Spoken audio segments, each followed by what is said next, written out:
Welcome back. This is episode 303. A majority of Americans prefer to age in place. And if you are one of these Americans who plans to stay in your home as long as possible in retirement, then you need to be aware of some of the unforeseen costs that can come with doing so. So in this episode, I'll discuss what some of those costs are, as well as coming up with a game plan on how you can manage them.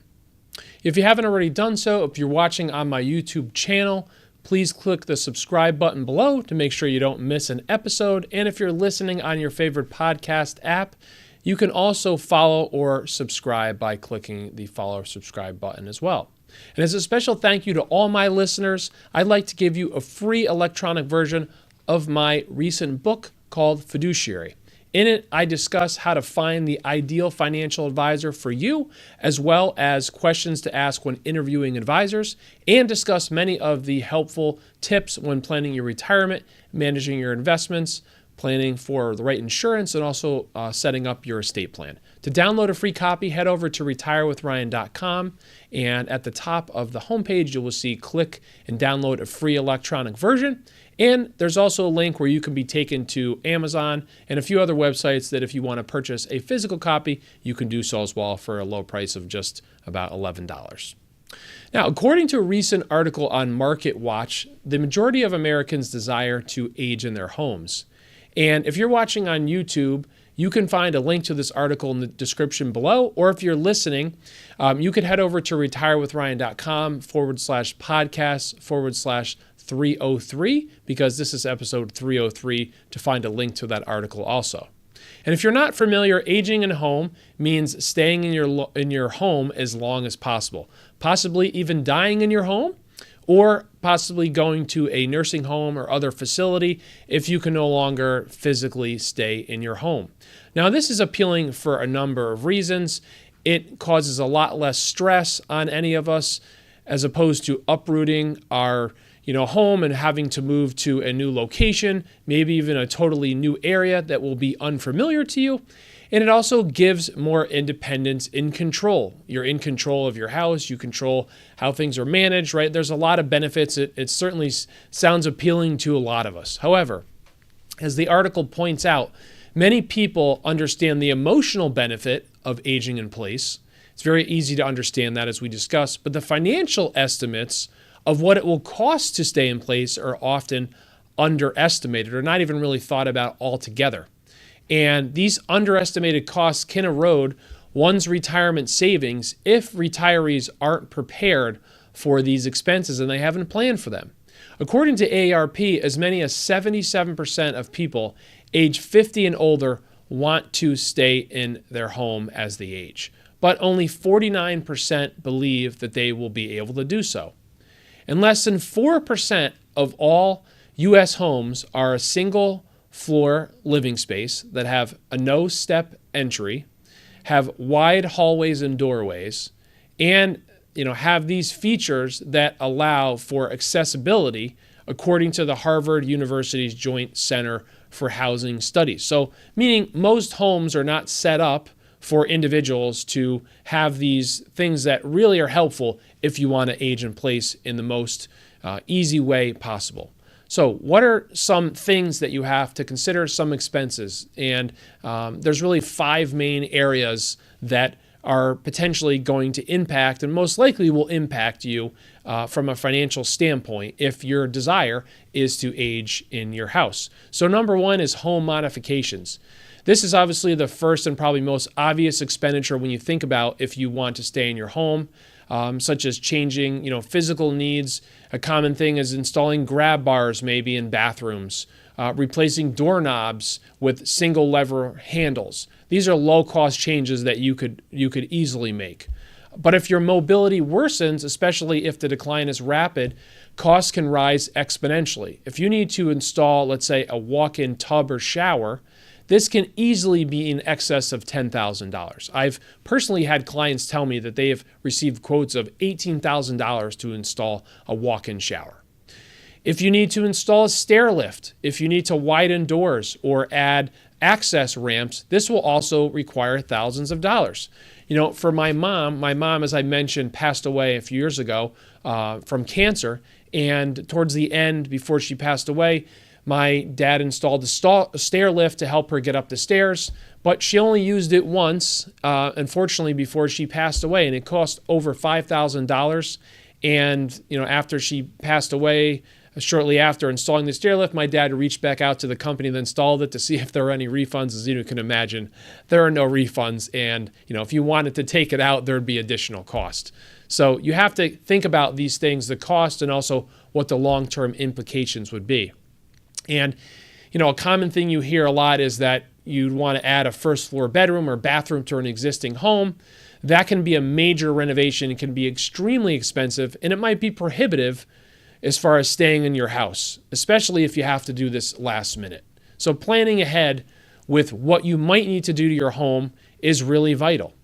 Area number 2 is maintenance and repairs. When budgeting for retirement expenses, people often include the fixed costs of staying in their house, such as if they still have a mortgage. And if the mortgage is paid off, then it's really just the insurance and the taxes. This is easy to find, and it's an easy thing to estimate. But people often don't think about the ongoing costs of maintaining their house. And just like you'll be getting older if you're going to age in your home will be getting older as well. So things like roofs may need to be replaced, as most roofs have a useful life of 25 to 30 years. So if your roof is getting towards that point, you're going to need to put in a new roof. What's that going to cost? Heating and air conditioning systems aren't going to last forever as well. They can go. They certainly don't last as long as they used to. Maybe 10 to 15 years, possibly longer, is what the useful life of most of those are. Possibly if your house is older, maybe your electrical could start to fail, your plumbing could start to fail. These are additional costs as well. So it's a good idea to get an estimate of the useful life of your existing home, and then estimate what these future repair costs will be, and then build them into your budget as you age in place, figuring that if you need a roof and it's $20,000, well, when are you going to pay for it? How are you going to pay for it? Right? That needs to be factored into your income plan and retirement. Area number 3 is upkeep expenses. And this is also an area where, people can underestimate what this will cost, because often as you go into retirement, if you're retiring in your 60s, you're probably in good health, you're physically capable of doing the upkeep on your home. You can maintain your lawn, doing any mowing, doing any weed whacking, any landscaping. Maybe you could even be as bold as to clean your gutters, though I would highly caution you from doing that. But you also could most likely handle your snow removal and shoveling if we have, you live in an area in the Northeast or area where you get snow. But as you get older, these tasks can become unmanageable or even unsafe. So hiring someone to perform these tasks might become necessary. And, you need to have an idea of what that might cost. If you needed to hire someone to take care of your snow removal, to take care of your lawn, clean your gutters occasionally, what is that going to cost? And maybe factoring that into your budget, later on in your retirement. And sometimes these costs may surpass the cost of a monthly maintenance fee if you were to move to a condominium or some type of senior housing where that was included. Nobody wants to pay condo fees, right? Monthly charges. We all hate paying that. But if you know that the maximum out of pocket you have is, let's say, $500 a month for all this to be taken care of, maybe it would be less costly than you doing this, having someone do this at your home, right? There's sometimes a savings there. So area number 4 is the healthcare costs of staying home. Aging at home often requires home healthcare aids and other services the longer you stay in your home. For a lot of people, this is going to be unavoidable. There are, I would say, maybe the lucky people who are in really, really good health and then pass away suddenly later in life, and they don't have the need to have someone come in their home and help care for them or do the things maybe that they can't do. But most other people are going to unfortunately run into that, and these costs can really add up over time and can be a big surprise if you're not thinking about this, if you haven't factored this into your potential expenses. Many medical supplies that you might need to stay at home aren't fully covered by health insurance and may need to be paid for out of pocket. Things like medical alert monitoring systems might be needed, and there's an initial cost to set that up, and a lot of times an ongoing cost as well. There can also be costs for monitoring prescriptions. Maybe you need to have a home health aide, come and visit you every so often to monitor your prescriptions. The average senior is taking about 5 to 7 prescription drugs, and many, according to different studies, don't take them as directed. So keeping up with medications is really important and can feel like a full-time job for a friend or family member. So for those who want to utilize technology, there are tools out there where you can have a machine actually dispense the medication and report if it's being taken or not.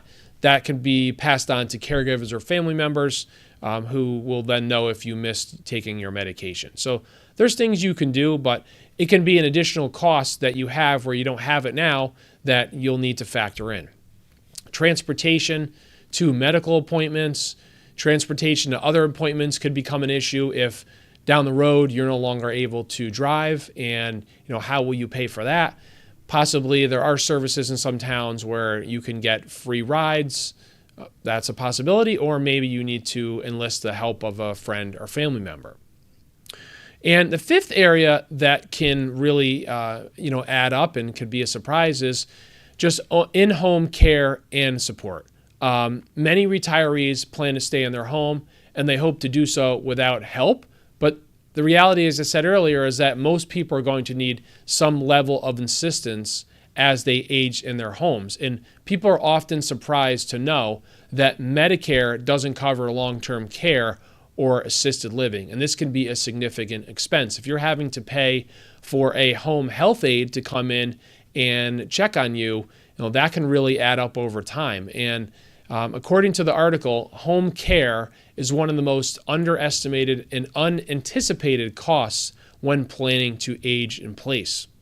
Now, long-term care insurance could help with the cost of this care, but it's estimated that only about 3% of Americans over 50 have long-term care coverage. And those that do know that it is extremely expensive to pay for your long-term care premiums. You're very happy if you've been paying for it and you have it when you need it, but that is really the concern why a lot of people haven't purchased it, because either they don't think they're ever going to need it, or those that want it, the cost is just so much. So you really need to factor in this cost of a home health aide or even full-time nursing care into your plan as far as how you're going to pay for this care if it's needed. And annual costs that I've talked about in past episodes for long-term care insurance depend on the state you live in, can be as high as $180,000 a year if you need full-time nursing care in the more expensive states, such as in the Northeast and California and such. So you really need to think about making a proactive plan. So as we've discussed, if you want to age in place, you need to make a plan for it and not just kind of hope that it's going to work out. It's really a good idea to try to come up with what these potential first housing expenses are going to be, just what the useful life of your home is, any possible repairs that you're going to need to make to your home, and build that into your budget as you're estimating the cost of things in retirement.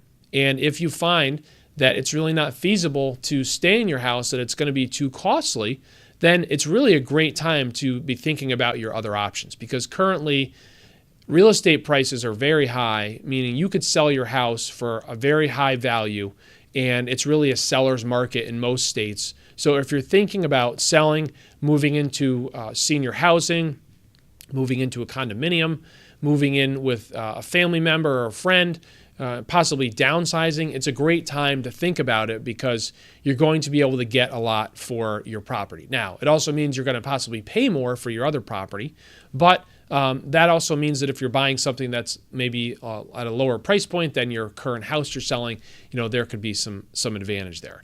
So if you ultimately decide that aging in place is something you'd like to do, then you need to come up with a plan for it, as I mentioned earlier, and try to get as detailed as possible about what that future cost will be, so that you know that it's going to be the right move for you.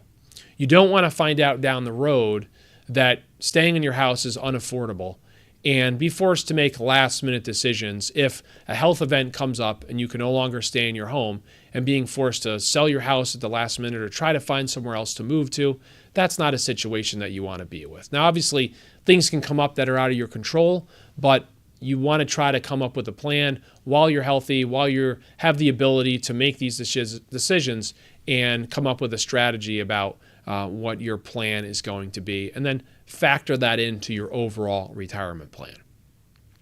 So I hope you found this episode helpful. And if you want to check out the article, you can find that in the show notes, as I mentioned. And as always, if you have a listener question you want to have considered for a future episode, you can leave it by heading over to retirewithryan.com and clicking on Ask a Question. Have a great week, and I look forward to talking with you next Tuesday. Take care.